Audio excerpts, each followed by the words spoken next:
But underneath the River Point, you see we have all these portal windows here. These are exhaust fans. Trains run underneath this building. Metro trains and Amtrak trains. We go down to South Branch later, you're going to see and hear trains underneath a few of the buildings. But that's why they need that big arch. River Point doesn't have a basement. It's sitting on top of railroad tracks. As we head up the North Branch, you'll see the oldest building on our tour. This red brick building is Fulton House, which opened in 1898. When Fulton House opened, it did not have that many windows, barely had any at all. It was a storage facility for meat. Meat was processed on the south side, and then they would ship it to that building there to be frozen solid. The entire building was a meat freezer. They freeze it solid so they could ship it out elsewhere.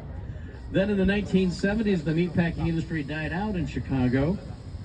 Harry Weiss, a Chicago architect, looked at that old meat freezer and was like, hey, I bet people would love to live here.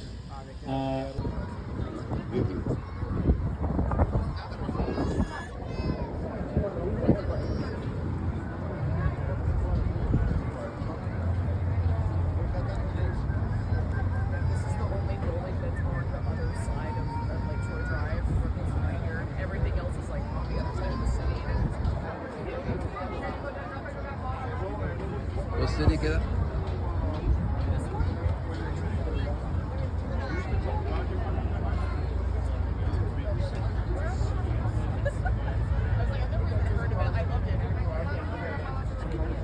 ليلى فين؟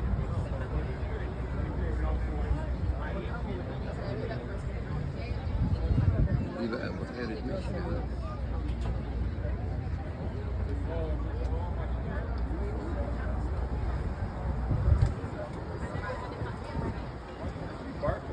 ده برج تحت الإنشاء.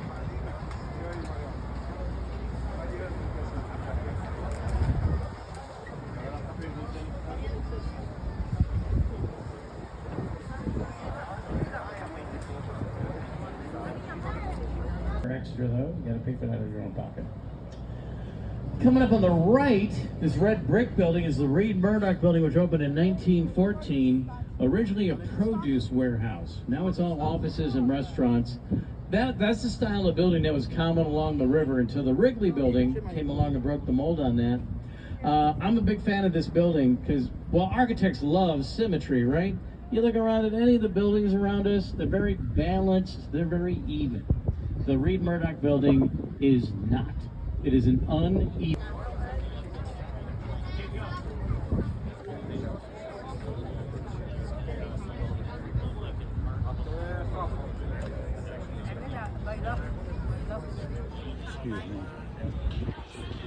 More. So zero ornamentation on the outside, all the money is on the inside. Exact opposite of Art Deco, but this was an inexpensive way to build a skyscraper. I think we've got a metro train underneath there if you want to check out one of the trains. 1970s rolled along. Architects were like, oh my gosh, I did not become an architect to draw the same box over and over and over again. We got to shake things up. We got to break some rules, let our hair down, get our creative freak on. So in the 1970s, architects came up with white black boxes. That's Gateway 3. They call it international sound, but they're not fooling us. It's the exact same thing. Exact same thing, different name. Their claim with that being international is that theoretically you could take that building and place it in any city around the world and it would fit right in because it's so boring. Identical chicken feet. These are load-bearing chicken feet. These are holding up the side of the building. Straight ahead, we're going into a canyon. We have an Art Deco canyon right in front of us. We have two buildings right across from each other that both opened in 1929. See that big old concrete wall, right? Underneath the building, there's a series of caissons. Caissons are 12 foot in diameter steel. The sun. I think we're okay. What point's a contextualism bonanza? Like if you're going to build a trophy case for skyscrapers, it would look like Wolf Point. And most of these buildings were built in just the last 6 to 8 years. Totally transformed the area. Now the building directly in front of us is River Point, which opened up in 2017. At the base of this building, there's this really big arch. That arch is structural.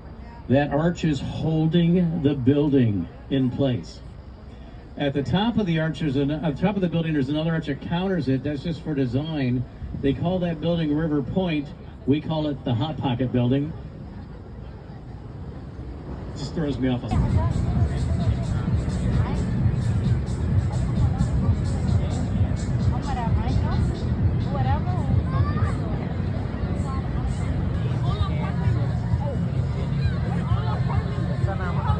بتاعتي كانت من البدايه ان احنا كل يوم نيجي نركب هنا ونركب الاتوبيس حتى الاتوبيس قريبه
We don't know a lot about him, but we do know he was of African descent, came here from Haiti, and he opened up a business.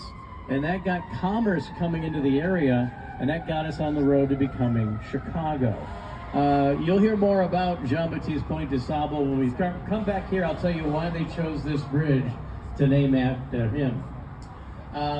If you're visiting Chicago for the first time, you might have noticed that Chicagoans are very straightforward people. We tend to call things the way we see it. I'll give you an example. Has anyone been down Michigan Avenue here to the height of the dark building peeking out on the other side there? That's the AMA building. We get closer to the AMA building, I'll tell you more about it. Very important Chicago architect designed the AMA building. Now as we go along the river, we're gonna go down the main branch, then we're gonna make a right and go up the left branch a little bit, take a small break while we turn the boat around, head down the south branch, take another small break while we turn the boat around, come back down the main branch, go to this area called the Basin near Lake Michigan, and then we're gonna come back here and drop you off where we picked you up, because we're not rude. We'll take a break at the Basin as well. When we take breaks, I'll be off the microphone and you're more than welcome to come up and ask me questions.